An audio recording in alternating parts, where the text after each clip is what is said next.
Good afternoon, everyone. I just want to take a moment to address the horrifying reports that continue to come out of Israel. I know many of us in the room and at home are moms and dads, and regardless, we're all humans. We have heard stories of parents doing their best to shield their babies from danger. These reports are devastating. We are hearing the reports of entire families, innocents, who were killed in the safety of their homes. We know that so far, 22 Americans lost their lives and 17 remain unaccounted for. We know that these numbers are likely to increase in the days ahead. As the President said this afternoon, this attack has brought to the surface painful memories and the scars left by millennia of anti-Semitism and genocide of the Jewish people. And so later this afternoon, the President will stop by a roundtable with Jewish community leaders, along with the Second Gentleman, Douglas Emhoff, National Security Advisor Jake Sullivan, Homeland Security Advisor Dr. Liz Sherwood Randall, Domestic Policy Advisor Neera Tanden, and Steve Benjamin, Senior Advisor to the President for Public Engagement. This roundtable discussion will focus on the Biden-Harris administration's unwavering support for Israel following the Hamas terrorist attacks and the implementation of President Biden's national strategy to counter anti-Semitism, which was released in May. Today and every day, we are here to reaffirm the United States' will to continue to have Israel's back. And with that, Admiral John Kirby is here from the National Security Council to take any questions on the situation in Israel. Okay, John. Thank you.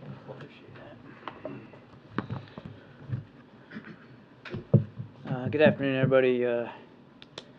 As Karine noted, sadly, the numbers of Americans killed, murdered, has climbed, and we have a little bit better sense today of how many more Americans are unaccounted for, or missing. We know that a number of those Americans are being held hostage right now by Hamas. I think we all need to steel ourselves for the very distinct possibility that these numbers will keep increasing, and that we may in fact find out that more Americans are part of the hostage pool. So, as Karine said, our message to all these families affected is that we're with you, we're grieving with you, we're sorrowful with you, we're worrying with you, and we're going to do everything we can, particularly for those who don't know where a loved one is, to find out where they are, and to get them home with you where they belong. And that includes, of course, being willing to assist in advice or counsel when it comes to hostage recovery efforts. Now, of course, the Israelis have a very robust hostage recovery capability of their own. Sadly, they have been forced to perfect that particular kind of capability, but we also have a lot of know-how too, and we're offering to share that with the Israeli Defense Forces. At the same time, we're sharing additional defense-related support. I think you saw that the Israeli military announced today, with some imagery, the first tranche of U.S. military assistance arriving in Israel. That will continue. We also, as I think the President alluded to yesterday, were able to replenish some of their Iron Dome interceptor missiles. These were missiles that we already had in stock in Israel. We simply just transferred ownership over to the Israeli Defense Forces. So again, more aid, more assistance will be coming in coming days. As you also know, the aircraft carrier USS Gerald R. Ford and her strike group are now in the Eastern Mediterranean. They arrived yesterday.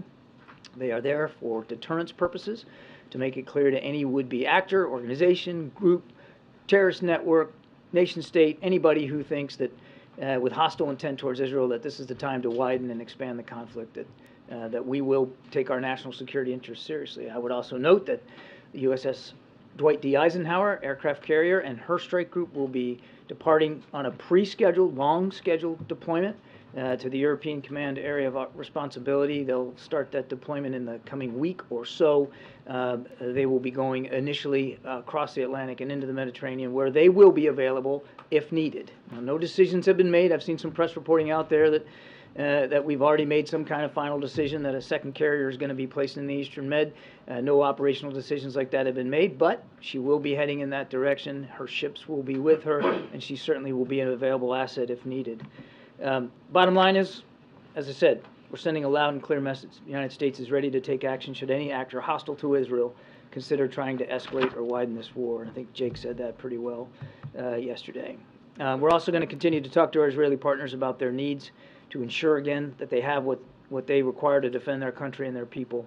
And that's just not going to stop. In fact, it's almost an hourly conversation that we're having with our counterparts. Now, I know many of you have been asking about or expressing some interest in the idea of safe passage in Gaza for civilians. Let me just say right up front, we're actively discussing this with our Israeli and our Egyptian counterparts. We support safe passage for civilians. The civilians are not to blame for what Hamas has done.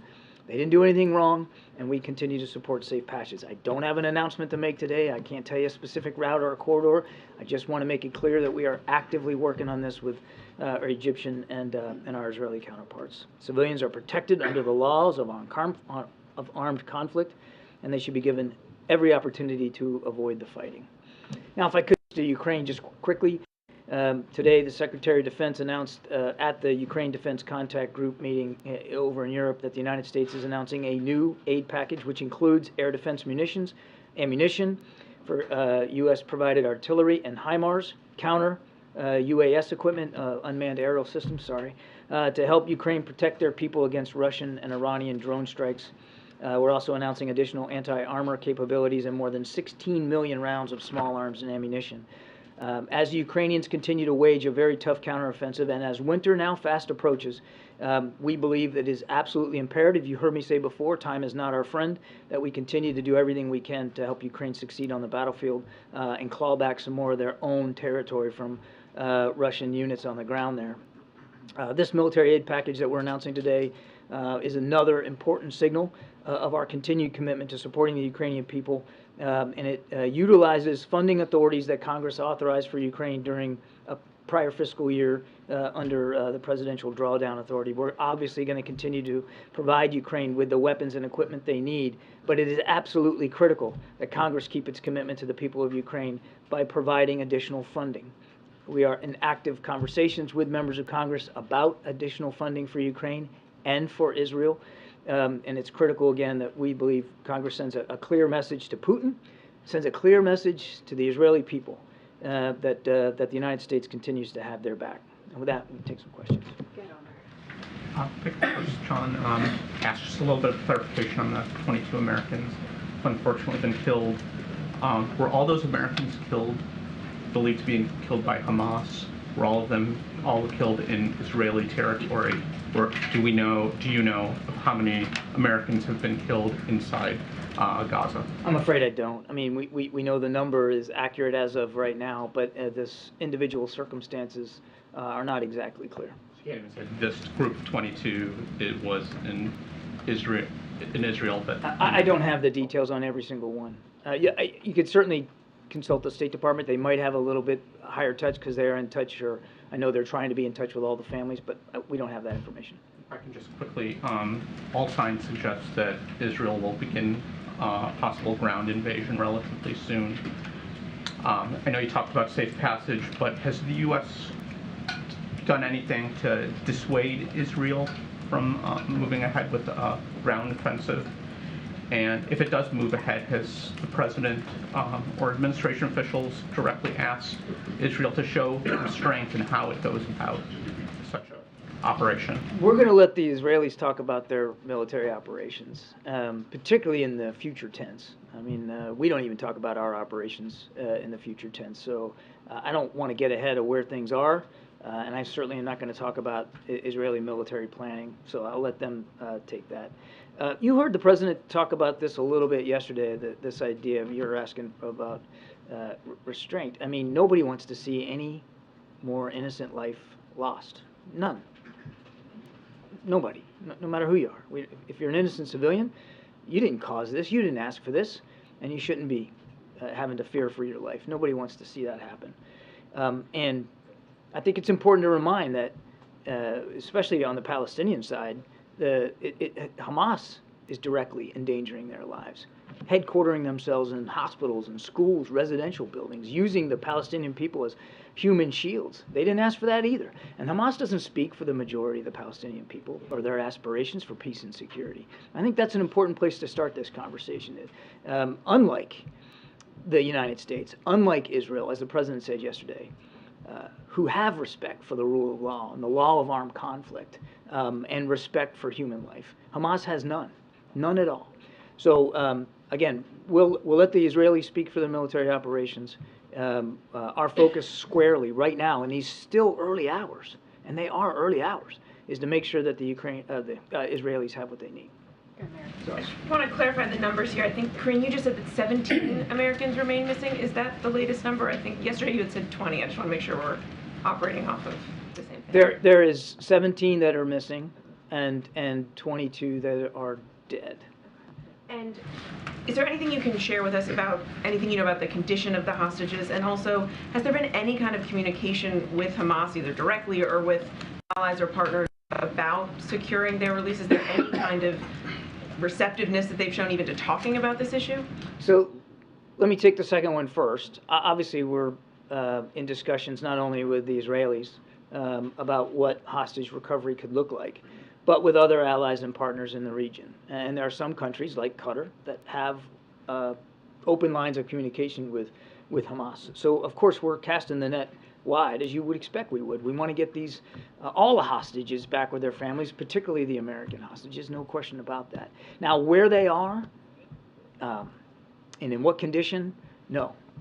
Sadly, we don't know.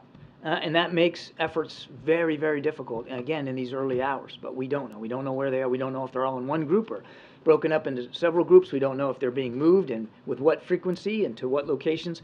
All of those questions we're working hard to answer. I understand you're casting a wide net, but has any communication actually been made with Hamas? I'm just going to leave the answer the way I gave it to you. I think just like in any other case when we're talking about getting Americans home overseas that have been held hostage or wrongfully detained, the less you say out there publicly, the better. Got it.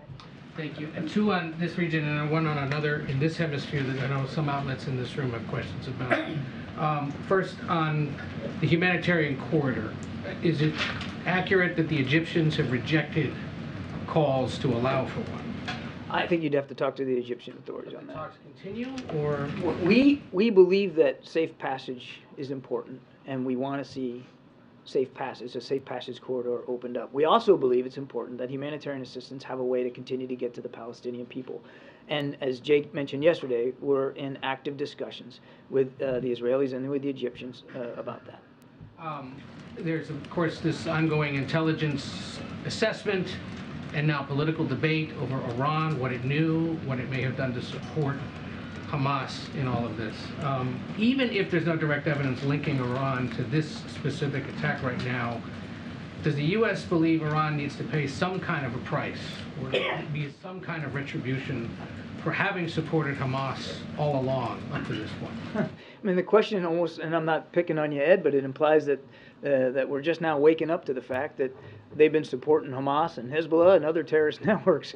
Hamas is one of the most highly sanctioned terrorist networks on the planet, largely because of what we've been doing here in the United States to target them. And Iran, my goodness, just since the beginning of this administration, we have sanctioned some 400 plus entities with more than 40 different sets of sanction regimes, 30 of those just this past year alone. We've increased our military presence in the Gulf region because of their attacks on maritime shipping. We have added additional sanctions because of their support to Russia and the fact that they're still providing drones and technology to Mr. Putin so he can kill innocent Ukrainians. And now we've added our military capability. We've added to it from a naval perspective in the Eastern Med. So nobody has turned a blind eye to Iranian destabilizing behavior. Now, I think what you're trying to get at is this particular set of attacks. What Jake said yesterday still holds. We obviously recognize that there's broad complicity here by the Iranians, I mean, because of the longstanding support to Hamas. Hamas wouldn't have been able to function at all had it not been for propping up by the Iranian regime. But we haven't seen any specific evidence that tells us they were witting, involved in the planning, or involved in the resourcing and the training that went into this very complex set of attacks over the weekend. There's one other, I mentioned an issue here in this hemisphere that there are outlets in this room I know curious about. There have been several days now of protests in Guatemala that have essentially locked down parts of the country amid the ongoing protracted, difficult presidential transition. Just curious if you can give us a sense of how the U.S. is monitoring that and whether it has any message for protesters who continue to hold up some parts of society that have blocked gasoline and food shipments to parts of the country. We certainly aren't going to involve ourselves in internal Guatemalan politics. We obviously believe in free and fair elections. We believe in democratic voices. And we certainly believe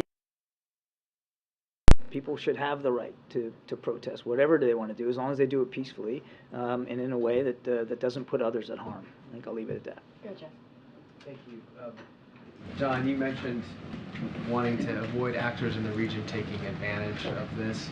Can you give us a sense of who you think might take advantage of this that you're worried about? I think there's a, unfortunately, long list of actors in the region that are hostile to Israel. Hezbollah is one of them. And you know, we've been watching with concern some of the rocket attacks that have come across the northern border of Israel from Lebanon, which obviously were coming from Hezbollah. So we're clearly concerned about that. Concerned about Iran as well? We're always concerned about Iran. And Iran's hostility to Israel doesn't need any reaffirmation by us. It's out there plain to see. So yeah, of course we're concerned about Iran. You mentioned the humanitarian corridor, but more just staying on the topic of the humanitarian issue. What can be done, or what is the U.S. doing to prevent a humanitarian crisis in Gaza? The situation now about power, water, food. Yeah, as I said, we believe that humanitarian assistance is important for the Palestinian people that live in Gaza, and we are going to continue to pursue options to make sure that they get that humanitarian assistance. Yeah, so is the U.S. in conversation with the Palestinian Authority or the Palestinian community here in the U.S.? We have been routinely in communication with the Palestinian Authority. There's not meetings or discussions, in recent hours that I can speak to, but we have long maintained an open line of communication with them. How about, does the U.S. also condemn perhaps potential war crimes Israelis are committing in Gaza, against Gaza? Well, our focus right now is making sure that Israel has what it needs to defend itself against these attacks. If I could ask you first just about something that you referred to, which is the reported incursion into northern Israel. There have been reports from the IDF. Do you have any new information to share on that? There were reports of paragliders initially. Any other additional information about that? I've seen the reports. We've taken a quick look at them. We are not in a position to corroborate the validity of them. What I talked about with Jeff was rocket attacks that we know have occurred in recent days. Then if I can, I just want to ask you separately about these hostages right now. Presumably 22 dead, at least 17 held hostage. Not only the number of dead could rise. 17 that we know are missing. Excuse me. And that number will that fluctuate. Number could rise. It could rise, it could go down. I mean, as people, maybe they're found safe and sound, so Understood. it's 17 today. Understood. So about those who remain hostages right now, has the president ruled out sending any American forces of any kind into Gaza at any time to help secure their release if necessary to get them out safely? We haven't made any policy options or operational decisions with respect to hostage recovery at this time. We are in active. Ruled out. We haven't made any decisions about hostage recovery at this time. We just don't also have enough information, Peter, to be able to make decisions like that. But you heard Jake yesterday say, and the president has said, we'll do everything we can anywhere around the world to make sure that Americans held hostage have a path home and to be safe with their families. So we're keeping to Mary's question, obviously we're casting the wide net. We're also keeping the options wide open right now as we get more information, but we just don't have enough granularity to be able to fine-tune those options. Has the president spoken to any of those unaccounted for or any of those Americans dead? I'm not I know that the State Department has been in touch with most of the families of those that we know have been killed. I don't know if they've talked to all of them. I have no conversations from the White House to speak to. Thank you. What's the level of concern that American troops who are stationed in the Middle East might be a target of Iran or some proxy forces, and are there steps being taken to secure military installations? Well, sadly, I mean, our troops in the Middle East are well familiar with the ebb and flow of security concerns for force protection. I mean, it's just part and parcel being deployed there. And it's never not a concern for commanders in the region when it comes to force protection, because some other event somewhere else could absolutely have repercussions for you and your troops. So without speaking to specifics, never do that. What the force protection measures look like, they change all the time. They certainly are adapted to the situation, and the Defense Department will and of course be able to speak to what they're doing. And are you seeing any evidence of potential domestic threats that people might be inspired by these attacks to do harm here in the U.S. to synagogues or any other? I know of no specific threats here domestically, based on, like, a spillover effect of what's happening between Israel and Hamas. I know of no specific threat streams here to speak to. But you heard the president talk about this yesterday. We're not going to assume anything. Because of the rise of anti-Semitism around the world, and certainly here at home, it makes perfect, prudent sense that we take the kind of action we have taken with local and state authorities to increase our intelligence posture, domestic intelligence posture, and to make sure that we're properly prepared to deter and disrupt any potential violent threat to the Jewish community here at home. And I think you'll hear the president talk about this a little bit more today.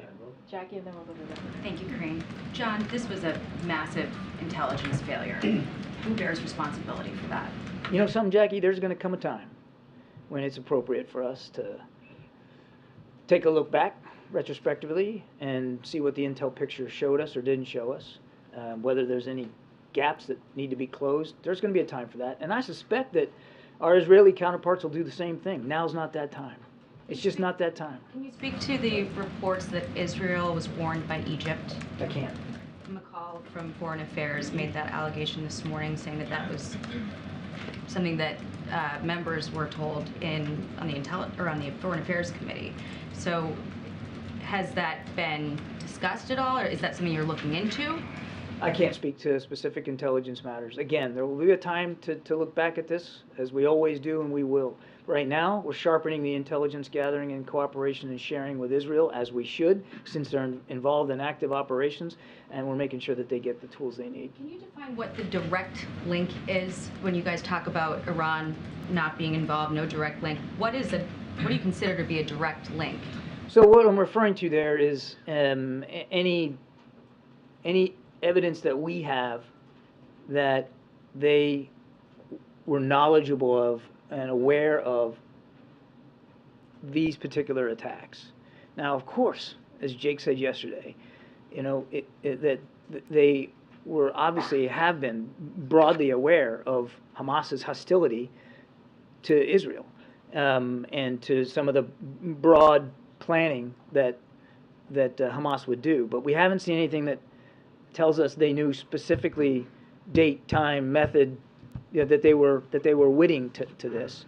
We haven't seen anything that tells us they specifically cut checks to support this set of attacks, or that they were involved in the training, and obviously this required quite a bit of training by these terrorists, or that they were involved in any directing of the operation. So again, I'll get to your. I promise I don't want. I'm not trying to, monopolize the time here, but it's not a, we're not one and done here either. We're going to continue to look at the intelligence stream and see if it leads us to a different conclusion. All I can do is be honest with you about the conclusions we're coming to today, and we just haven't seen that. So you kind of answered my follow-up, which is, oh, good. Is it the position of the administration that at this stage Iran was not involved? I guess my question is, how can we know that this was in the planning for over a year and within a few short days say that Iran was not behind it?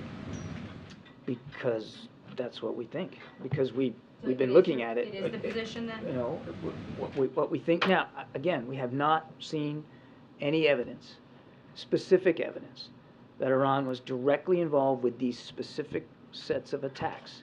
That doesn't mean that, yeah, I mean, look, we're going to keep looking at it. The book's not closed on it. We're going to keep looking at that. But that's just where we are right now. All right, we're going to move on. Go ahead, Anita. I'm sorry to yammer on the Iran thing, but just briefly, what did Iran know? Anita, we'll try and get to everything. Sorry, what did Iran know and when did they know it? Where are we now? Where's the White House now and like what they knew when they knew it about this attack? I think I'd give you the same answer I gave Jackie. Moving on to China, the foreign minister is coming to D.C. soon. Just if you can preview what's on the agenda, who he's meeting with, and then let us know, what the prospects are for a Xi-Biden meeting and whether that might be at APEC in November. I think we'll have more to say about the specific agenda as we get closer to it. I don't have any of the details for you now, and I don't have anything to announce or speak to with respect to a meeting between President Biden and President Xi. Go ahead, Nadia. Thank you. John, I'm here. Thank you. Yesterday I saw a heart-wrenching stories of testimonies of Israeli families who lost their loved one, similar to the one that made you tear up on TV. One of them is the story of Haim Katzman. His sister appealed to the Israeli government, who is a peace activist. She's asking the Israeli government not to kill civilians in Gaza in his name. Is this a message that you encourage and you carry to your Israeli partners? Considering that today we have 11 UN workers have been killed, 4 journalists, and 1,100 civilians, how can you make sure that these people are not collateral damage? I've kind of addressed this before, but I'm happy to revisit it quickly. Again, we don't want to see any more innocent civilian life taken or lost. None. I mean, the number should be 0 of innocent civilians killed or harmed right now. Sadly, that's not the case. And I can't stand here, I wouldn't stand here before you and try to predict that in a war, which is still raging and may rage for yet some time, that there won't be additional civilian casualties. I wish I could promise you that's not going to be the case, but I can't. We don't want to see any more, but I can't promise that. All I can do is repeat what the president said, that this is what differentiates democracies, modern democracies like Israel and the United States, from Hamas. Hamas is deliberately, I mean, the whole purpose of the initial attacks on Saturday were to kill, to murder, to butcher, to slaughter. They weren't trying to occupy territory. They were trying to kill. And they are the ones placing the Palestinians at greater risk by headquartering themselves in hospitals and schools. Yeah, Brian. Thanks a lot. Hi, John. Is the White House putting forward a funding package to Congress that puts together funding for Israel with funding for the border, funding for Taiwan, and funding for Ukraine? We're in active conversations with Congress about additional funding that we know we need specifically for Israel and for Ukraine. I'm not prepared to detail those conversations for you right now, or tell you what the parameters are going to be, because frankly, those parameters haven't been yet arrived at or even decided upon. But we are in active discussions about additional funding. We need it, as I said in my opening statement. Oh, thank you.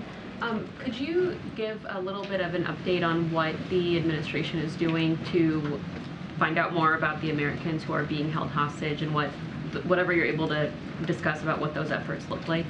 Tough to get more detail. We're obviously talking to the Israelis about what they might know. I mean, they're on the ground, and they've unfortunately had to deal with this sort of a scenario before. So they've been tremendously forthcoming with the information that they have, but understanding that the information that even they have right now isn't all that specific. I mean, we just don't have a lot of granularity on where these people are or what condition they might be in, or whether they're being moved. So I truly wish I had more that I could provide, because there's a lot of families out there really, really worried. And the families, quite frankly, too, for all their grief and sorrow and the anguish they're going through, some of them have been helpful in terms of helping us understand where their loved ones were when they were abducted. Some of them may have even seen it. So, like, it's a conversation that we're having with family members as well. Good, Ariel.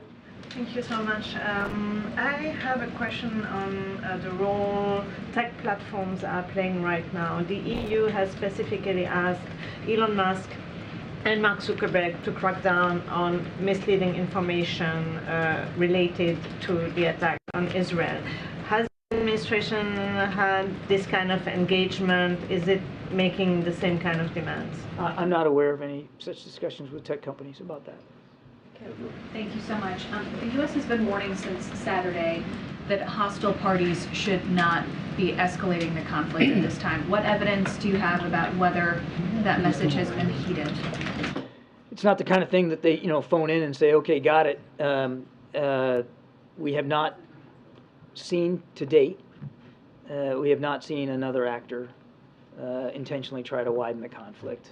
All we can go is by what we're seeing and we're not seeing.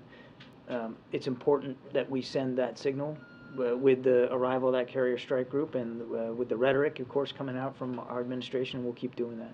And what variables and within what time frame would the U.S. look to consider when making a decision about deploying additional assets to the region? I think it's going to depend on how things are going in the region. Again, we don't want to see this conflict widen any more than it already has. Israel's focused rightly on Hamas. Opening up additional fronts for them obviously would be just a horrible scenario. We don't want to see that happen. Peter.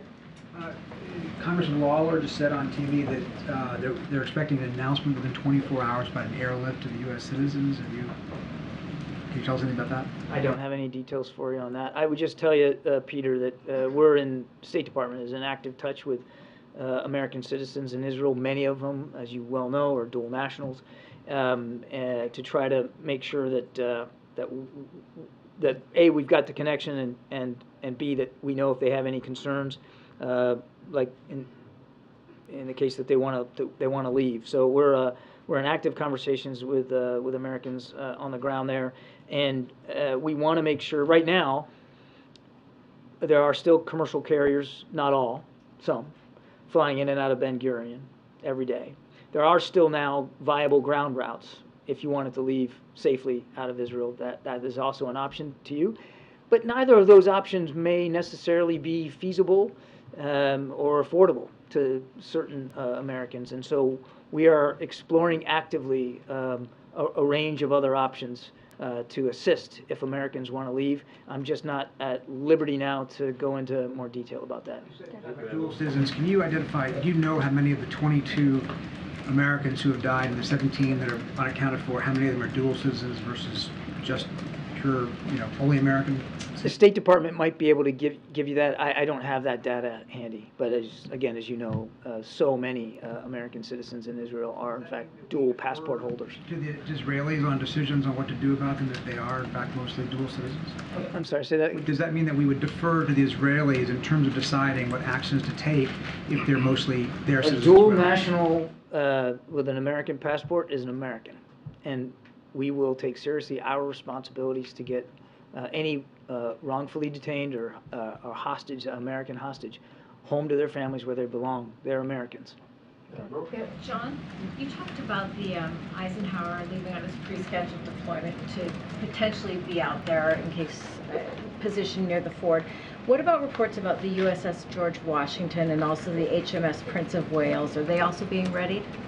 I don't know of any plans for them to be readied. Again, I'd refer you to the Defense Department to speak to other units. I want to remind the Eisenhower is preparing for a long scheduled deployment to the region, and I don't have any operational decisions to speak to.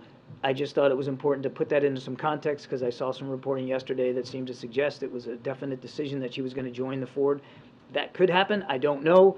But she will be deploying into the Mediterranean and will be an available asset as well as her escort vessels. Okay, I have another follow-up here. It seems like you've really been trying to, excuse me, project the message that you want to contain this. You want to make sure that state and non-state actors get the message that you want to keep this contained. So how does it help that effort when you have statements like Senator Graham on Capitol Hill saying, if Hezbollah in the north attacks Israel in strength, we should tell the Ayatollah we will destroy your oil refineries and your oil infrastructure. How worried are you about statements like that? I'll let members of Congress speak for their comments, and and what they think should be done or should not be done. The president's the commander-in-chief. The responsibility is on his shoulders, and he's also, of course, a strong supporter of Israel, has been for his entire life in public service. We have to answer for the policy decisions that we make, and we're comfortable doing that. Thank you. Yeah, it's okay. Amar's head is right there. You scoot down a little bit. I'm kidding. On the humanitarian corridor, I know you said there's conversations ongoing. Could you provide some more detail? I mean, what would the U.S.'s involvement in that be? Are we talking encouraging conversations with Israel and Egypt? Would we have direct involvement in creating some kind of a humanitarian corridor here for the 2 million plus people to leave? They have no option at this point. We want to see that they have an option, and Israel and Egypt are the two most significant players when it comes to trying to get that corridor open. So I think you can understand, at least I hope you do, that I wouldn't want to get into too much of the diplomacy here and the conversations that we're having, but we are having active conversations about trying to allow for that safe passage. So again, these civilians did nothing wrong, and so we want to make sure they have a way out. Did the president and Prime Minister Netanyahu have a conversation about this this morning, yesterday? As I said in my first answer, I'm not going to get into too much of the diplomacy here. And could you get into specifics on the aid that you said the U.S. would want to provide to the Gaza Strip? I mean, with food, water, medications, what kind of aid would the U.S. want to provide? The normal kind of humanitarian assistance we provide normally. I mean, we are the biggest contributor to humanitarian assistance to the Palestinian people, particularly there in Gaza, and we want to see that. We want to be able to see that assistance continue. So it's food, water, medical supplies, medicine. I mean, it's the whole panoply of humanitarian assistance that we know are important because, again, these people are victims too. They didn't ask Hamas to do this.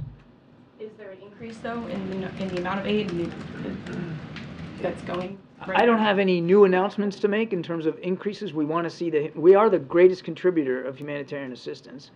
We're obviously proud of that. We want to be able to see that humanitarian assistance be able to continue. Go ahead, Ed. I want to ask you about oil, if I could, and the money that it's bringing in. So is the amount of oil that's being brought in by Iran, specifically records amount, 85% to China, more oil being sold above the price cap from Russia, giving the president any pause on changing these energy policies for fossil fuels here in the U.S.? Let me back up a little bit. I mean, it's important to remember that Iran gets most of its oil revenue off the black market, and evading sanctions, which they do, it's costly to them. In fact, our evidence is that they really only receive a fraction of the market value of the oil that they sell because they have to sell it on the black market. We will always, as we do in any case, typically revisit sanctions regimes to see if they need to be changed or adjusted, specifically with respect to Iranian oil. The president, since the beginning of the administration, has been concerned about making sure we have a viable global market for oil, working hard to keep the prices of gasoline down here in the United States. Part of that is making sure you remove some of the volatility in that global supply and demand. I don't have any announcements or decisions to make today with respect to any changes to the domestic oil production. But isn't it a national security issue when you have countries that are profiting off of oil and the increased price of oil that don't like Israel, that don't like America? We don't want, for instance, Russia to be able to get a windfall in profits from the oil market, so that they can then turn that around and apply that in Ukraine. We certainly don't want to see Iran be able to do much of the same, which is why we're putting as much pressure on them as we are. So why not increase oil production here? Again, I don't have any announcements to make today. Go ahead. Thanks. Just to follow up on Brian's question, I know contours of a congressional package is still taking shape, but can you provide us anything on a timeline or give us a sense of how quickly the U.S. would exhaust what it can provide to Israel before congressional action is needed? We have existing authorities and appropriations to support Israel in the near term. And I got asked last time, what does near term or what's a bit mean? I can't give you a date certain on the calendar because a lot of it's going to depend on their expenditure rate and what the replenishment ability is, or what the need is, and what our ability to do it is. But in the near term, we've got appropriations and authorities for both Ukraine and for Israel. But you don't want to be trying to bake in long-term support when you're at the end of the rope. And in Ukraine, on the Ukraine funding, we're coming near to the end of the rope. I mean, today we announced $200 million, and we'll keep that aid going as long as we can, but it's not going to be indefinite. So are we moving with a sense of alacrity? Absolutely. I couldn't give you a date certain on the calendar. Can I follow up on that for a second? The lack of a speaker in the House of Representatives, I'll venture to say, has probably not had any impact on this situation at the moment. Are there, though, coming to be immediate needs for Israel if Republicans get their act together up on the Hill? I mean, I don't need to tell you, it's Civics 101. The Speaker of the House is responsible. I mean, that position is critical in terms of bringing legislation to the floor and moving things forward. So the sooner there's a Speaker of the House, obviously the more comfortable we'll all be in terms of being able to support Israel and Ukraine. Right now, you're right. Because of existing appropriations and existing authorities, we've been okay. But that's not going to last forever. Immediate needs at all? Pardon? Immediate needs at all, do you see? I think in the immediate term right now, we can continue to support, with the authorities and the appropriations we have, Israel and Ukraine. But, you know, we're certainly running out of runway. All right, just a couple more. Go ahead, Phil. Thank you, Karine. Two questions. Given the situation in the Middle East, will the White House lean on the Senate to move some of these military promotions more quickly and one by one, if necessary? And then second, more generally, given that Hamas has killed 22 Americans and that 17 are still in hostage, I know you said the goal here is not to widen the conflict, but why has the United States only assumed a supplemental role thus far? So on your first question, what's going on in Israel right now just underscores how important it is that our military has the leadership they need in place. And it's not just the ones that are in the jobs now that are being held up, it's the jobs they're supposed to go to. I mean, right now, the incoming Fifth Fleet commander, the 3-star Navy admiral who's in charge of the naval forces in the Gulf region, is not confirmed for that job. So the guy who's in the job is still doing it. So these rotations matter, and they do have an impact on the military's ability to fleet up and improve the leadership capability across the force. So it is having an impact, and it would anyway. But I think now that you've got these moves in Israel, and you have the need to provide additional military resources from the Navy and the Eastern Med, all I think just highlights how dynamic the security environment is around the world, and how much more critical it is that the leadership of the military be able to address that dynamism through the normal promotion process and the normal assignment process. I would take issue with your a comment about a supplemental role. I'm not really quite sure what you mean by that, but To assist and offer advice and counsel to that's Israel. right, we are. That's right, and we're going to continue to have those conversations with the Israelis. If you're talking about the hostage recovery efforts, we'll have those conversations. But as Jake said yesterday, we'll do what we need to do for our citizens who are being held hostage. We will do what we need to do. We'll do what is possible to do. But I think, as you heard in my answer to Mary, we just don't have a whole lot of fingertip feel. I mean, it's hard to come up with a policy option when you're not really sure where they are, how many they are, whether they're being moved. So we're working this very hard, hour by hour. But I'm not going to stand up here and lie to you and say that we have it all figured out. Yes. Thank you, John. Thank you, Karine. Thank you, John. And Jews across the world are appreciative for this administration's support, both the words and in deed. I'd like to convey this message to you. A few very quick questions. I want to follow up on the reports that Hamas is calling for day of general mobilization on Friday, October 13th. Are there any specific proactive measures that American Jews should take, in your opinion? You mean here at home? Here at home. Well, first of all, I mean, and you've heard the president talk about this. We understand the anxious, the anxiety, the concern. Certainly, here in the United States as anti-Semitism unfortunately rears its head, but also we know that the Jewish community is almost like a family. It's big, but it's small, and everybody knows somebody. And we know that there's so many Americans in the Jewish community here who are worried about friends and family members that are there. We share that worry with them. We want them to know that we know that there's fear, and that we're going to do everything we can to reduce that level of fear, that they should be able to worship and recreate and work in peace and safety on every street in the United States of America. And that's why we're working so closely with state and local authorities to be able to identify any potential threats and disrupt those threats before they happen. But mostly, we want the Jewish community over there and certainly here to know that we're with them. I've got one more question, John. In the event Israel strikes Iran, what levels of support can they anticipate from this administration? I won't get into hypothetical operations that haven't happened yet or what policy options might accrue from that. I just won't do it. Mary, you have the last question. Thanks, I appreciate it. I know you said that it's been so hard to get any information out about U.S. hostages, but have you gotten any proof of life?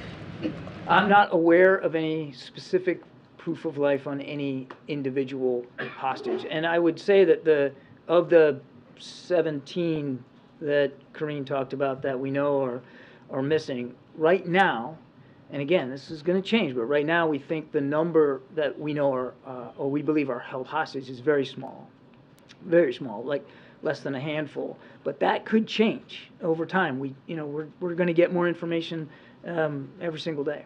You talked about the need to get, the U.S. was supporting trying to get more humanitarian assistance into Gaza. The UN Human Rights Chief said that any siege that would cut off necessary supplies like food and water could also be a violation of international law. Is that how the U.S. sees it? I think I'm just going to not get ahead of where we are right now, if you'll just let me do that. Okay, thanks everybody. Thank you. All right, guys, we have a few minutes. Thanks, Admiral. I don't know if you guys have any more questions. Admiral? Yeah. So the CBO yesterday said that the budget deficit totaled 1.7 trillion, which is an increase from 300 billion from last year. Why did the deficit increase if the U.S. economy is doing so well, as President Biden has said? So a couple of things. As you know, the president has, when it comes to the deficit, he has done a record amount of work in reducing the deficit, as you just laid out. One of the things that we have seen is that congressional Democrats continue to do the trickle-down economics, which we know it doesn't work, right? You've heard us call Meganomics, right? And so it has increased the deficit. It has increased even more than it was anticipated. And so this is what we believe is Meganomics deficit. And the reason why, just a couple of things to lay out here, if you think about the Republican tax cuts, they are responsible for about 90% of the increase in the debt as a share of the economy, and that's over the last 2 decades, right? This is for some time now, and that's including that one-time emergency spending. And so if you look at 2023, the increase, as you just laid out, the falling tax revenue caused 63% of the increase in the deficit, and the non-interest spending was not responsible for the increase in the deficit in 2023, but it's causing just 6% of the increase. So that's how we see this, the numbers from the CBO. That's how we kind of break it down. That's how it's been broken down, and how we see why the deficit has increased. Again, this is decades and decades, if you think about it, of trickle-down economics that just doesn't work. It doesn't work, and we see that in the numbers from yesterday. Okay. House Republicans are suggesting that another CR bill could be needed, potentially into next year. Would the president support such a bill and delaying this appropriations process again? I'm not going to get ahead or get into the hypotheticals of how Congress is doing their business. Obviously, the House Republicans have to figure out who's going to be the next leader. As the president said, he doesn't have a vote in that. They have to make that decision as they're moving forward in figuring that out. But what we want to see happening is that we want the House and Congress to get back to work, to get to work so that we can deliver for the American people. I'm not going to get into hypotheticals, not going to get into their process here, but certainly they're trying to figure it out right now in the chaos that they've caused. There is another CR bill, though. Does the president want to see Ukraine and Israel aid in that package? I mean, we've been very clear. We believe, and this is something that Jake said yesterday, like we are capable as the United States, right, to be able to give funding, additional funding to Israel, to give additional funding to Ukraine. This is something that we are capable of doing, and the importance of doing that is clearly important.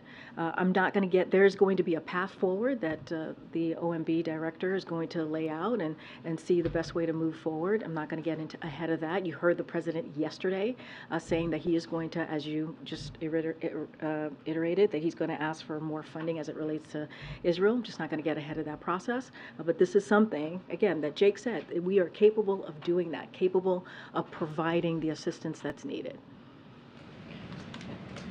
Just before we came out here, Republicans voted to nominate Congressman Scalise as a speaker. He obviously hasn't gotten the support of the entire caucus yet. I was wondering if the White House is monitoring that and if you have any comment on a potential speaker of Scalise.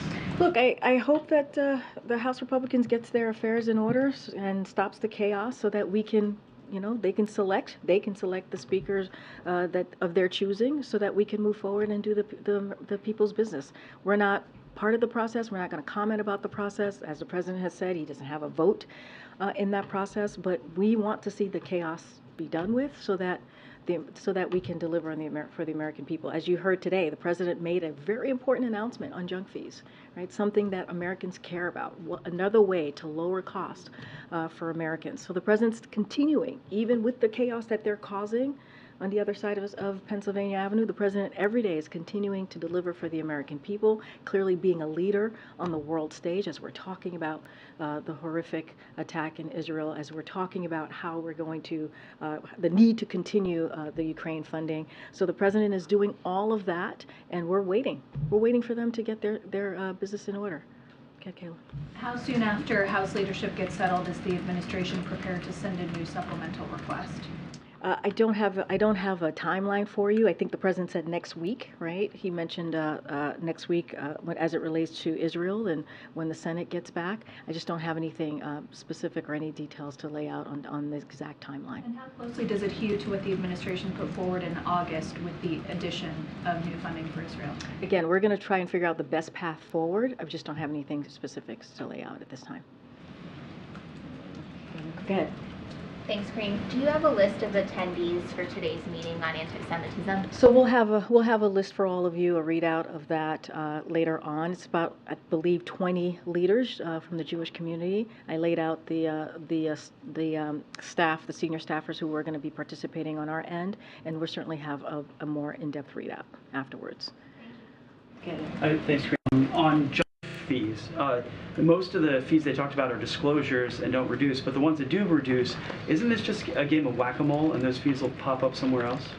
Look, no, not at all. These are FTC rule covers many junk fees. And just to lay out a little bit, and I think you've heard this from many of our folks here in the past 24 hours, why this is so important. They cost consumers tens of billions of dollars if you think about junk fees. That's what they cost consumers. And this FTC rule would ban many of them, as I just laid out, and including event tickets, hotels, car rentals, delivery apps, and apartment rentals. And so this is a CFPB's crackdown. It's important.